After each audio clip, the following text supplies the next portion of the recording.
Let's talk about Merle Oberon's disguised ancestry. If you don't know already, Merle Oberon was one of the biggest actresses of the old Hollywood era. She's best known for starring in the 1939 film Wuthering Heights alongside Laurence Olivier. Merle Oberon told everyone that she was born in Australia in 1911, but she was really born in Mumbai, India. Her mother, Constance Selby, gave birth to her when she was only 12 years old, and her biological father is unknown. To avoid scandals, Merle's grandmother, Charlotte, who was only 26 years old at the time, raised Merle and Constance as half-sisters. When Merle Oberon was famous, she said that her birth records were destroyed in a fire. She refused to be on camera without makeup on, and her makeup was many shades too light for her skin. She even allegedly bleached her skin to make it appear lighter. The story of her past eventually unraveled after her death when a biography was published in 1983, and her true background was revealed. In 1936, Merle Oberon got a Best Actress Oscar nomination for her performance in The Dark Angel. To this day, she is still the only Indian actress to be nominated for an Oscar. Good evening, good evening, good evening. Thank you for joining us for Childhood Rewind. And tonight, if you all don't remember, where you go, you all did. Scarlett told you I just wanted to talk about something in Scarlett that was praying to what's going on currently. We got through that. But we moved on to tell them, cousin. The Count of Monte Cristo. This is the movie, not the anime TV series. This is a movie. The 2004 movie, if I'm correct. I believe it's 2004. I think it's 2002. Is it? Hold on. Give me a second. I'm looking.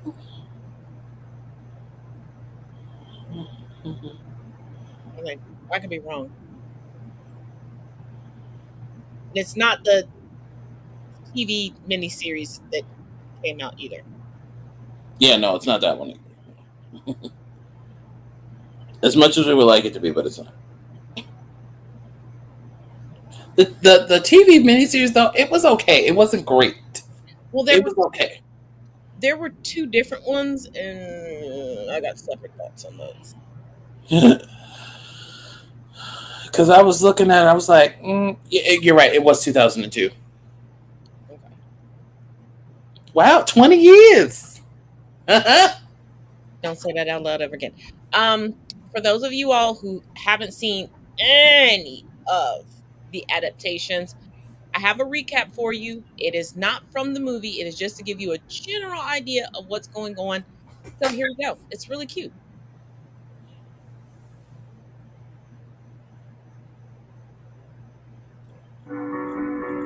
Edmond Dantes is a fine young sailor, 19 years old, aboard the Pharaon. Their captain died on the voyage, and so Dantes stepped in to serve, including skillfully docking the ship in the harbor at Marseille. He's glad to be home because he's about to marry his beautiful fiancée, Mercedes Herrera. The Pharaon is owned by Monsieur Morel, a good man who encourages the official promotion of Dantes to captain. But others are envious of Dantes' abilities and desirous of what he has, and are determined to ruin him. Dantes is carrying a letter which the Pharaon picked up on the Isle of Elba, the island where Napoleon Bonaparte is exiled.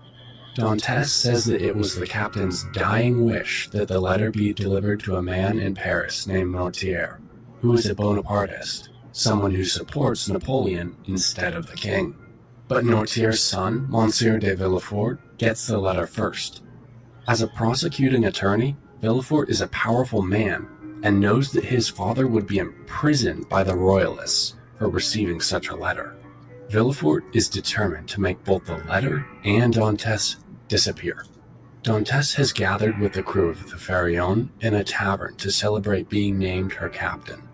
But before the announcement can be made, Dantes is arrested. Villefort charges him with treason for possessing a letter from a Bonapartist and orders him to be confined to the notorious, inescapable prison called Chateau d'If. Dantes is locked into a tiny dungeon cell. While he is there, his friend, Monsieur Morel, tries to get him out of prison at great risk to himself. Napoleon is defeated at Waterloo. King Louis returns to the throne, and Dantes' fiancée, Mercedes, is heartbroken. But Dantes knows nothing of the world outside. He's just trying to stay alive and sane. One day, Dantes hears a scratching from the wall. Another prison, an old man named Abbé Faria, is trying to dig out. Abbé soon becomes Dantes' good friend. The two dig for years. Abbé teaches Dantes history, literature, science, and languages, and says he knows of a huge fortune hidden in a cave on a small island called Monte Cristo. When Abbé dies 14 years after Dantes was arrested, Dantes hides himself in Abbé's heavy burial sack and escapes when it's thrown into the sea. He's picked up by a smuggler's ship, and when the ship arrives at Monte Cristo, he actually does find the fabulous treasure Abbé told him about. Now extremely wealthy, Dantes begins calling himself the Count of Monte Cristo. He has two goals: reward those who helped him and take painful vengeance on those who harmed him. He buys his own ship and begins searching out those responsible for putting him in prison. The Count begins learning what happened while he was in Chateau d'If, and finds he was framed by enemies who were envious of his abilities and possessions. The conspiracy was started by Monsieur Danglars, who is the purser on board the Pharaon. Danglars wrote the letter, entirely fake, that Dantes received on the Isle of Elba, and which framed him for treason as a Bonapartist. Danglars has become rich by stealing and embezzling from banks and charities. The second conspirator, the one who actually sent the letter to the Isle of Elba for Dantes to eventually receive, was Fernand Mondego. He was in love with Dantes' fiancée, Mercedes Herrera, and hoped to marry her himself. And eventually, he did. For after Dantes was imprisoned, Mercedes lived with Dantes' aging father and cared for him. But when the father died, she had nowhere to go and had little choice but to marry. Fernand amassed a great fortune out of smuggling, slavery, and other crimes. The third conspirator is Gaspard, who helped write the incriminating letter. He once demanded that Dantes' father immediately pay a debt in full, even though it left the aging man with next to nothing. The final enemy is Monsieur Villefort, whom Dantes now knows had him falsely accused and imprisoned for treason.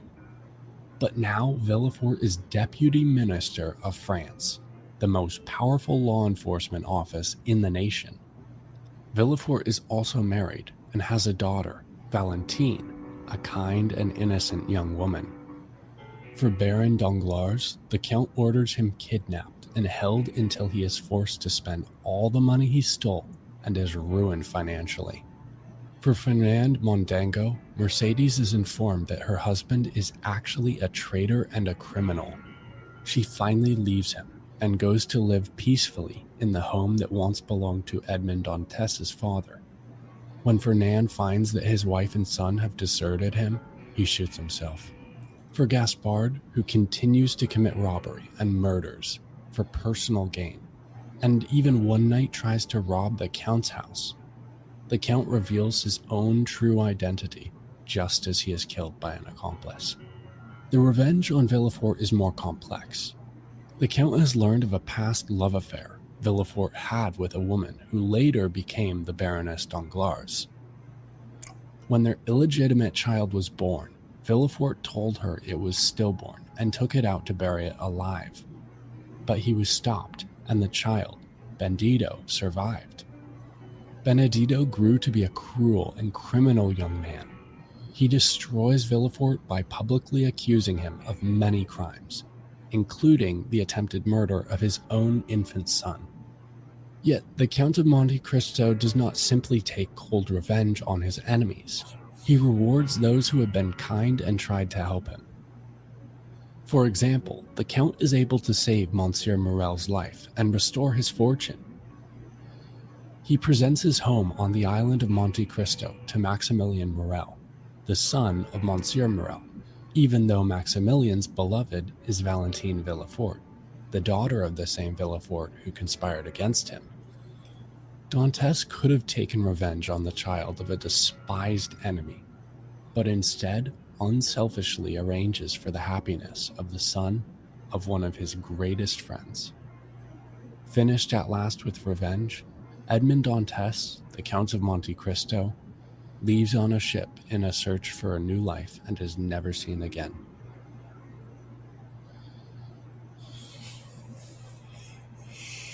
Whew. So I'm gonna say this: the book. Now, thankfully, he did his job. He broke it down as best as we can. But when I tell you the intricacies, the intrigue, the shenanigans, the shade, the public discourse that happens in that book, baby, I was not ready. I was thankful that I only had to read that one time in my life, and I said never again. Never. It's an emotional roller coaster. An emotional roller coaster. That thing, emotional damage. I was done. And it's the interesting part about it is the first time I read it, I connected so much with the Count, but the older I get, the more I connect with the Count. The more I connect with the Count, because far too many of us are put in that position.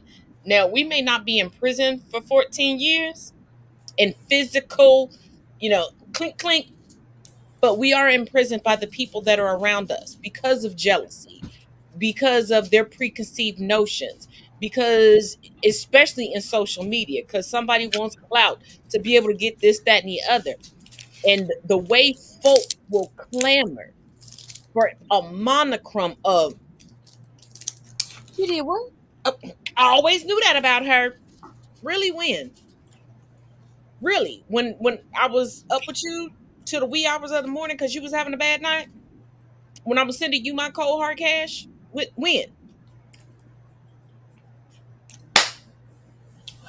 But with this movie, now I did like that they did take some liberties with it.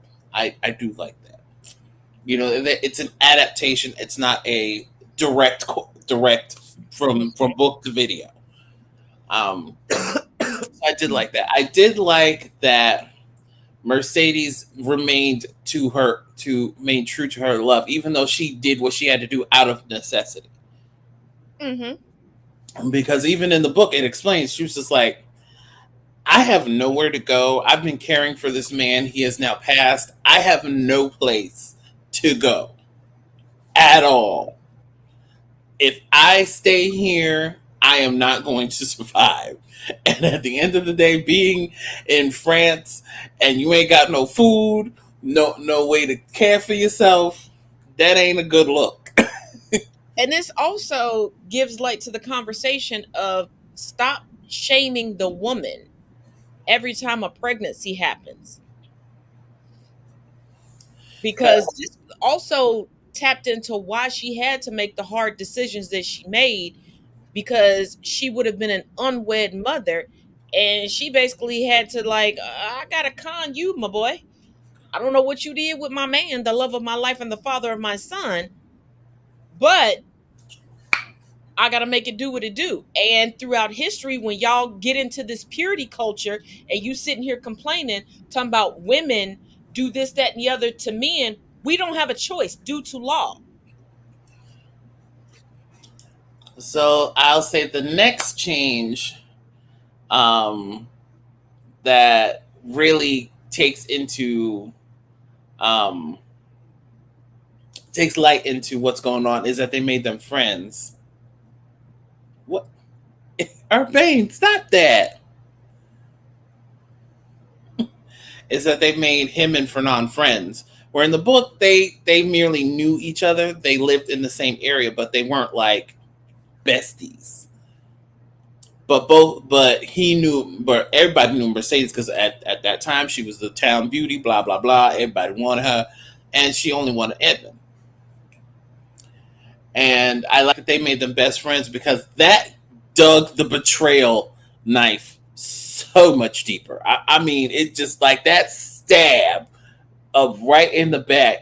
Because in the one scene, he tells him, he was like, why? When he asked him why at the beginning, not at the end, he was like, why? And he was like, I shouldn't want to be you. And I was just like, when I first saw that, I was just like, what does he mean by that?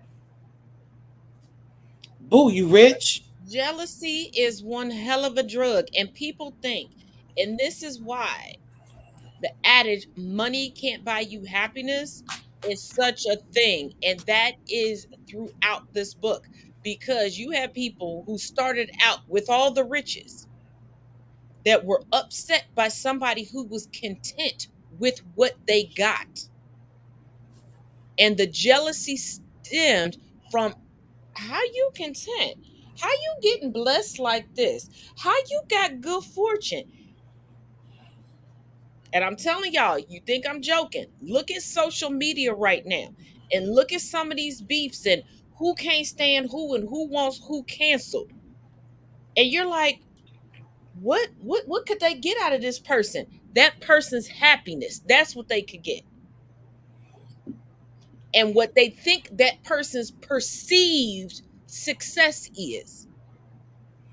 Because when folks start seeing that people like you, that people respect you, and they don't have that same level of respect, oh baby, the jealousy is one hell of a drug.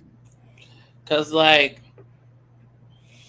so then we get to the scene where he's in prison, and it's horrible. Let's just call it what it is. It's horrible, and we were not happy to see that, and having to go through 13. Well, he said 13 in the movie. It's 14 in the book. It's 14 in the book. Yeah, 13 in the movie.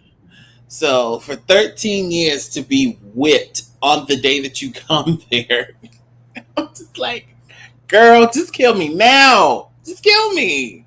Just kill me now. No, baby, we ain't doing that. No. And the eating of the rats. Girl, No. I said, I will starve. I'll be like the beast when he said, well, go ahead and starve. Girl, that would have been me.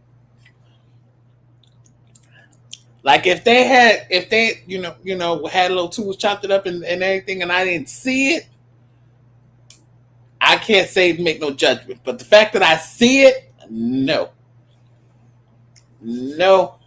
absolutely not. And not only that, these were not mice. They were rats from a prison that was not properly kept up.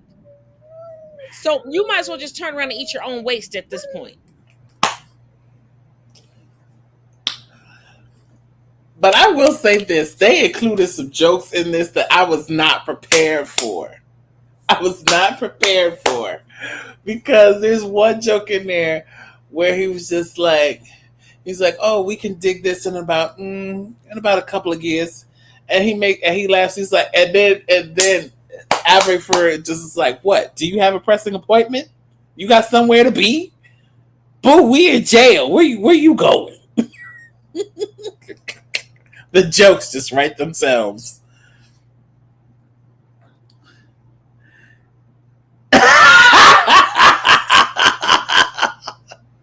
The shenanigans, I can't. Done. You're so done. You are. You know what? Cricky, make a note of this. Dishonor on Jeffrey Cook. Dishonor. Cricky, make a note of this. Make a note. First of all, you know what? We have the most interesting viewers ever. We do. Because no, I don't. First of all, I don't even remember what I eat in a whole day. No. Now, Yep. Cricket, make a note of this. Dishonor on all of the family there. Dishonor on you, dishonor on your cow, dishonor on your dog, everything. I can't. The shenanigans. So then he when he meets his co-conspirator, and they fight to the death. They fight to the faux death, but they don't die. But he hangs out with the pirates for a few. Then he was just like, you know what? They get back to his hometown, and it's like it's been so long since he's been there. So nobody recognizes. So I can understand them not recognizing, but I'm just like, sir, in one line in there, he was like my own son. I was just like, sir, he's sitting right in front of you.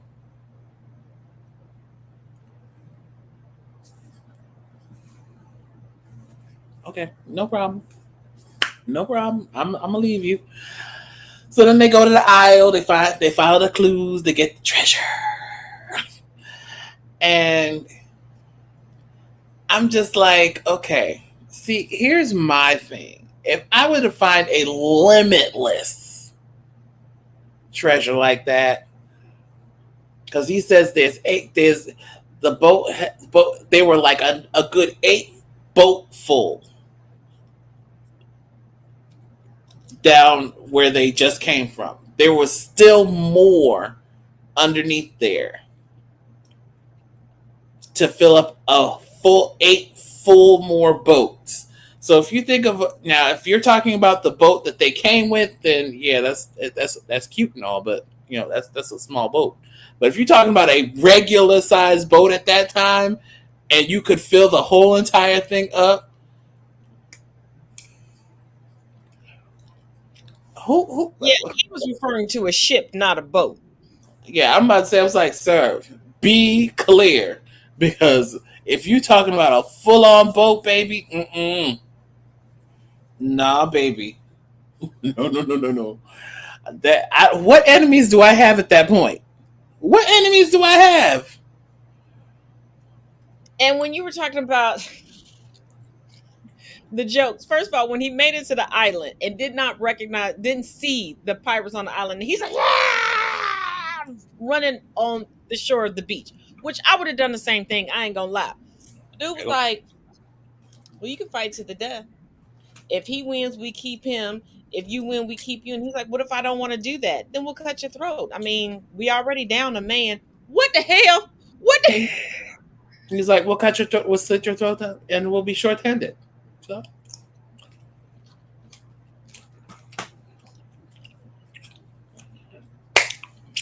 we'll make do. Because I'm like, they already down a man, my boy. They was already gonna murk him. Like, what if I don't want to do it? Bruh, like Then your we'll privilege slit your is still seeping through. My boy. They're thieves. There's no honor amongst them, okay? They will replace each other or just go without each other in a heartbeat, okay? Somebody cough wrong, they like, you get, and quite honestly, we should have adopted pirate rules at the beginning of the panini press. It wouldn't have got as far as it did. But we was sitting back waiting for natural selection, and natural selection taking too damn long because there's too many Trump supporters still.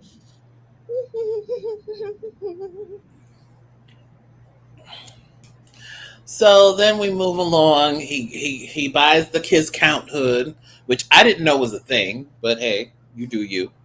Yes, it is. And it was far more easier back then than it is now. Think of it like, okay, I know a lot of people criticize me because I don't make a big deal when somebody gets a star on the Hollywood Walk of Fame because you pay for it. You pay for it. You ask for permission to get it. Then they basically give you a price. You pay the price, or you crowdsource or fundraise for it, and you pay the price, and you get the star on the. It was like that, just like the $5 Indian roll here over in the United States. Yes, that's why certain royal families, especially within the UK, are so divided, and they're like, they're not real royalty. Okay, like y'all just decided one day you wanted to be royalty. Point of order. I need to know: is it the same for Grauman's Chinese Theater too? No, Okay. Just that's trying to- an honor. That is truly, truly an honor. It's just like there's certain restaurants around the country that they will already have like their favorite picture of a celebrity and be like, hey, can you sign this? They put it in a special frame and like make a wall of that's different. That's when somebody else is putting their money behind it to honor you. Okay, no, I just thought I would ask because I wasn't sure if it was the Think same about thing. it. The least funny of the Good Burger crew got a star on the Hollywood Walk of Fame. Keenan is not the funniest one. Kale is. Oh yeah, I said it. Now Kale is a motherfucker. Don't get me wrong with his cheating ass with his ex-wife, but he is the funnier out of the duo. Y'all should have. You got to know when to hold 'em, know when to fold 'em, know when to walk away, know when to run.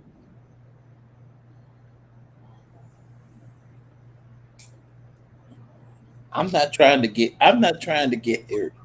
And you got Oscar winners that years after they got the Oscar finally got a star on the Walk of Fame. But I digress. Let's go on. Then we move on to the Rome trip, which is what I'm officially calling it, and him meeting the son, i.e., his son in this instance. I don't care if I'm spoiling. You should have, if you had came to the viewing party, you would have seen it. Um, and he's just like, oh, we get to go to Rome and have fun for carnival, yeah, because I'm an adult. You're only six. You're only 15. You haven't even turned 16 yet. Um, so they Well, go. back then 13 was considered an adult. They were going biblical with it. I know. So then But they, he was dumb because he still got himself captured. I know. And then So wanted to be do what you want to do. Bruh, you can't fight. You can't fight. Don't tell them to do what they gotta do. They gonna whoop your ass. You ain't got no hands. so he gets there, follows a girl stupidly. Ugh, men are idiots. But follows a girl, then gets captured, then gets knocked out, wakes up, realizes he's tied to a chair or some column like thing, and they're like, "Oh, hey, your son accounts so and so," and he's like, "Yeah, your point." And he's just like, "Well, we're doing this," and he's like, "So why are you doing this?" He's like, "Oh yeah, for the money. We need the money. That's what we want."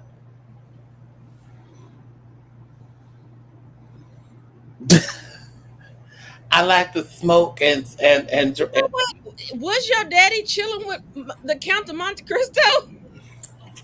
I like to smoke thick wet. I like to move it, move it. I like to move it. So then he was just like, "Oh," he was just like, "Yeah." So he's like, "How about your ring? Because that'll be a good outlier to get a ransom across." He's like, "Yeah, it's got my dad's crest on it. Yeah, so whatever."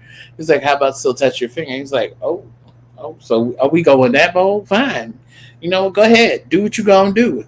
Me and Taz was sitting there like, "Dude, you're literally strapped to a column. What are you going to do?" Right. That's what he was. I'm like, "You strapped to a column." So then the Count of Monte Cristo comes in, saves him, blah blah blah, and invites him to his house. Basically informs him of a plan that he's getting a shipment of things and gold and blah blah blah to plant the seeds and all that great shenanigans. And he's like, "Okay, cool, yeah, you should come. You should totally come to my birthday party, man. I'm gonna have the sickest birthday party ever." And it'd be such an honor if you come. And it's kind of like, "Oh no, I really can't come. No, I got the business. I got this, that, and the third." And he's like, "Come on, man. It's right of honor and everything. You should be there." Assistant comes in and is like, "Oh, we got to go here, but we'll be back in time." And he looked at him like, "You ain't see what I was putting down." See what I'm putting down. He's like, see, bro, there's enough time. You can go do your business. We got enough time to make it back. It'll be awesome. So then the birthday party happens, and things get mentioned. Then the prosecutor, who basically sent him on his merry way to jail, manages to show up and then informs the father, like, hey, he's talking about shipment things. And then the father's like, well, yeah, man. Well, my son was talking about, he had gold and he was traveling, and he was just like, well, let's take him. Let's shank some of that money. Oh, sorry. Sidebar. Um, Before they do all this, they've been basically forcing this man, i.e., the stepdaddy, to go back to his old ways of shipping, because he had gotten his own boat and everything. They're like, no, baby, you're gonna go back to your old ways. There, you're gonna go back to your old dude who you helped frame me. So yeah, no, we're gonna get you back there. We're gonna get you back there. So they basically make sure they own his bank that he has his boat through, financed through. They tell that he's losing money at casinos, so they tell him, dealers, like, just take it all. Just take it all. Just take it all. Very Trump of him. Just take it all. We own the bank. So then He had racks on racks on racks, but he just had debt on debt on debt. So then, now we get to the party and they talk about the spot and then the whole shenanigans. And then Mercedes, like, during this whole dinner, she's like, hey, yo, you got, to the father, like, hey, the birthday toast, you're supposed to get that. He's like, yo, man, I got state business, babe. I got to take care of business. And she's like, dude, your son expects you to give this. He was just like, well, then he'll understand. And she's like, motherfucker, Jesus Christ, this man. It's like, ugh, thank God I did not really give this. This ain't really his son. Ugh. And this scene is the epitome of when women say that they're married single mothers. So for all of you men with mics with a whole bunch of misogyny, because one of your kings died and the other one of your kings just got raided and banned from everything. So good luck. This is what we mean. Because you can be married and then a man will not lift his finger to do anything, as you can see. So then she's about to give the toast, and she's just like, well, the Count was called away by state business, and he's asked, and then the Count of Monte Cristo, being the devious dude that he is, he's like, yeah, so his father gave up his right to do the birthday toast to me because I insisted. So here it is. I'm going to give this fly-ass birthday toast and make you feel like $1,000,000. And he does. Everybody claps. And then the plan just starts to fall into place. Because he started messing with his head like only he does, while he trying to hide his identity. And girl, people like, I know who you is. So then after the birthday party, he gets in his carriage to go home. And she's in the carriage. And he's just like, man, what are you doing in here? She's like, Edmund, baby, where you been? Why did you come for me? And he says, I don't know. Did this person die? Because that's not me. She looking at him like, you've been up in these guts. I know who you are. Don't play me like that. And then this homeboy, when they get done, was like, you ain't going to be able to play her, but I need to save you from yourself because you breaking away from the playing. You letting her get up in your head. And then he slips out. Well, you can't mess with her. He lets his last name, like his real last name, slip out. And she just kind of look at him like, and she walks away, but then when she see, we'll get to it. So then after that, the plan is starting to come together. They capture Danglars trying to thief the ship. Then they capture Villefort by outing him and having him confess to having his father murdered because he had Dantes in prison. And then finally we get to all the debts being called in on Fernand, which makes him basically penniless. Not basically, absolutely penniless. And he starts to flee, and he's like, he starts to flee. But right in the crux of that, Mercedes comes to him one more time, and she says, look, I know who the heck you are. I know. Don't sit there and act like you like me and you weren't children childhood friends for all of our lives together. Don't play me like that. I know you, and you see this. You remember that night before you was taken away. I told you this thing would never leave my finger, and it has never done so. So what's good? And they wind up making love and all that good stuff. And he leaves in the morning to, continue with the rest of his plan. And to make arrangements for them to leave, because he did tell his right hand man to tell her, "Hey, get yourself together, get back home, wait for the count there. He gonna come get you, and we gonna swoop you up while we exit this dumpster fire." So then Fernand goes to his old home where he thinks the treasure that he stole is there, but it's not. It's all empty. It was so funny watching him dig through it to try to find something, and it wasn't. I loved it. So then he gets to the last case. Now, we didn't mention this until now, but we're going to mention it now. So anytime that something happened between Edmund and Fernand, whoever won the moment received a little chess piece and they said, "Kings to you." So when Edmund was taken away, he gave him the same chess piece and told him, "Kings to you," even though he didn't win that moment because he was being arrested. So when we get to the end now, he shoots one treasure chest that has a lock on it, and when he opens it, there's that same chess piece. Woo, the intrigue of that piece. And then he sees the Count step out, and he's like, "Oh, Count Monte Cristo, what are you doing here?" He's just like, "I just came to settle things up." And he was just like, "Well, what do you mean?" He was just like, "Well, no." He's just like, "Count Monte Cristo, what are you doing here?" And he's like, "Kings to you, Fernand." And then he realizes who it is, and I was like, "Yes, yes." So then, they have a mini sword fight, a mini one, because, they needed the big one for later. And so he basically, underhands him, and he's like, "Oh, I see somebody taught you the sword." He was like, "What, did you, I really wanted him to say, did you expect me to lounge in obscurity the whole time?"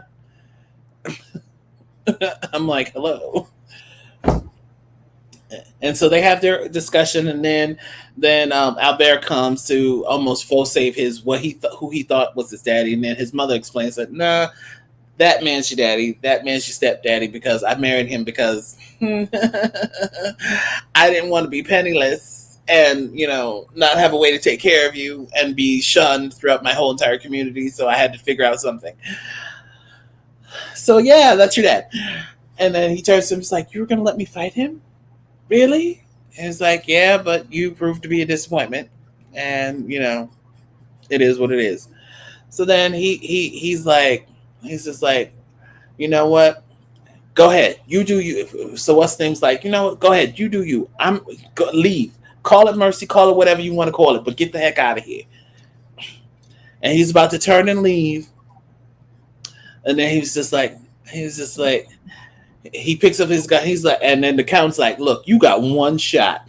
I have been waiting for this for 16 long years. You got one shot.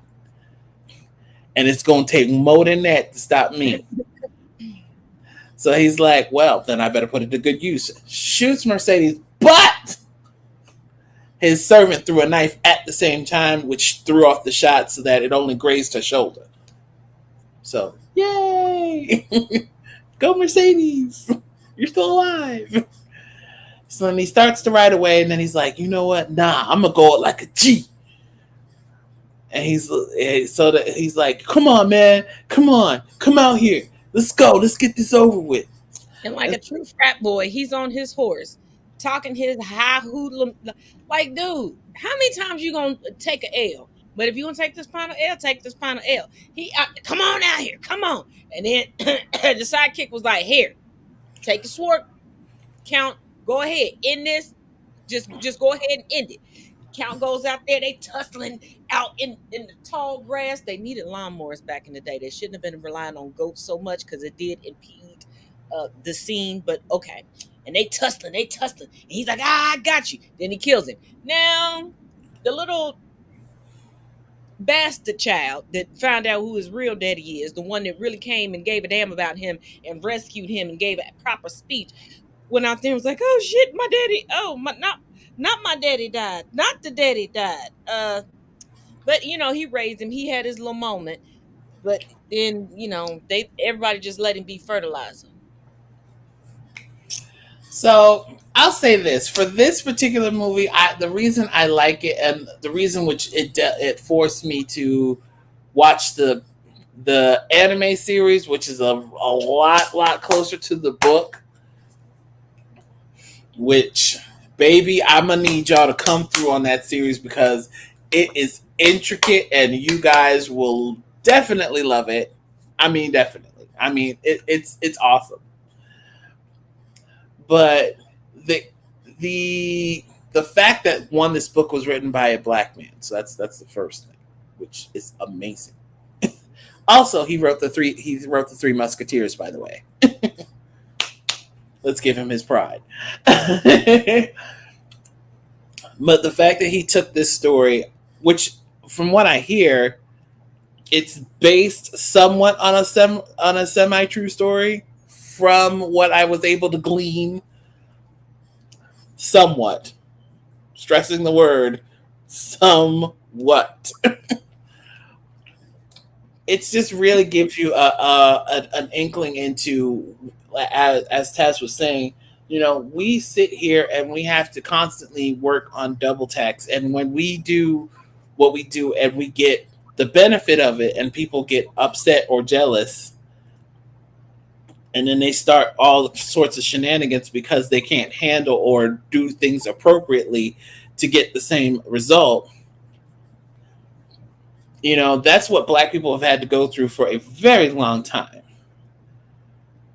And I don't think Mr. Alexander Dumont actually took that into account when this story is being written, that it will relate more to his heritage because of what we have to go through on a regular basis.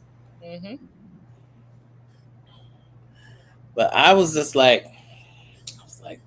this is the movie. I love this. Yeah. But when I saw that series, man, woof, I didn't even want to go to work the next day. That's how bad it was. Okay, you know what? I know what we agreed that we were going to start on, but let's shelve that for now. Mm-hmm. And let's start on the Monte Cristo series since we already did the movie. Let's just okay. No problem. I will definitely do. I mean, in my opinion, I thought that was just because going from the movie then to the series. Now, I will warn you, the fabric and it's not cotton. No, I'm just playing. The fabric and the scenery does kind of tend to move along with the character, if that makes sense. So that is a bit jarring, but once you get past that, it's you'll be absorbed into the story, and it's really really good. I'm not kidding. I literally, because it starts off. Basically, it starts off where the dude, where Albert and his best friend have gone off on the trip, and that's where everything starts. So we don't see the boat, we don't see the tunnel digging, or in this case, how he amassed his limitless fortune. We don't see all that. The story starts off from the boys' trip to the, well, in this particular case, to outer space, because space travel and all that great stuff. But yeah, so the trip is the starter point, and then the infiltration starts from there. But baby, the intrigue. Whew, I read that book once, and I said never again. It was too much. It was too much to take in all at one point. Because, if you go to Wikipedia and you go to to basically the plot line, not even so much the story, just the plot line and the outlining of all the things he had to do to get everything the way it was. Baby, the lines. Because it even talks into how certain families hated this family was bad to this. I mean, it was a lot to take in. I was like, man. Okay. Because like in the explanation before this, Valentine's mother, she what like, so here's the thing. So in this one and in the book, he marries twice. He has a child with the first wife, but she dies after that. And then his second wife, he has a son.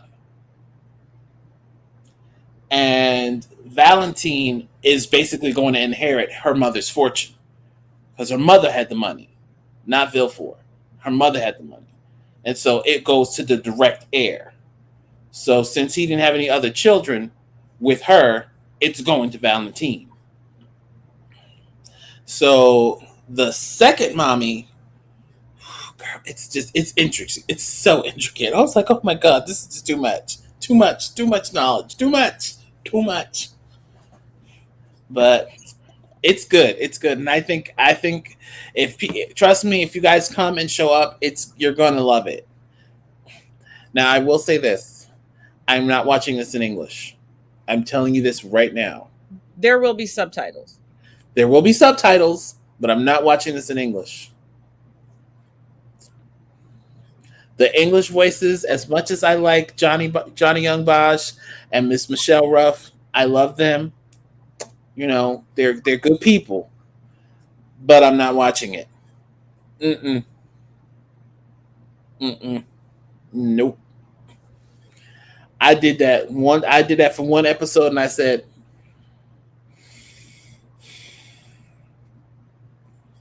yeah. I had to praise the Lord and say, you know what, Lord, this ain't for me. This ain't for me. For me. Only people who saw The Nanny would get that reference. But go ahead. No. I was gonna say, do you have any other thoughts on this? No, I was just gonna say, thank you all for joining us.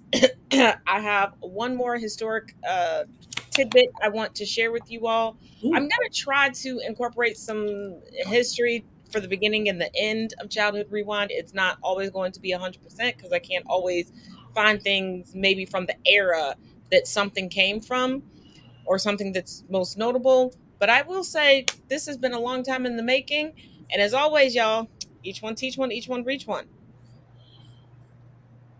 As you may have heard, the Academy announced that they are going to be releasing a formal apology to Sacheen Littlefeather for what happened at the 1973 Oscars. This is exactly what happened that night. On March 27th, 1973, Marlon Brando was nominated for Best Actor for his performance in The Godfather, which is widely considered as one of the greatest film performances of all time. Before the ceremony, Brando decided that if he did win, he would boycott and reject the award as a protest against the ongoing siege at Wounded Knee and how poorly Native Americans were treated in the film industry. Brando initially gave Littlefeather a 739-word speech. However, producer Howard H. Koch said that if her speech was more than 60 seconds long, then she would be arrested and removed from stage. Once Marlon Brando's name was announced, Sacheen Littlefeather went on stage and gave her speech. In the background, you can hear a mix of boos and cheering.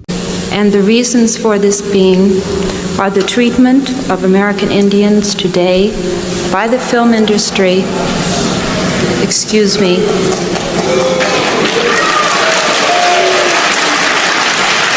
John Wayne, a notorious white supremacist, had to be restrained by 6 security guards to prevent him from forcing Littlefeather off stage. Sacheen Littlefeather was essentially blacklisted from Hollywood, and the audience's reaction still remains one of the most embarrassing moments in Oscar history.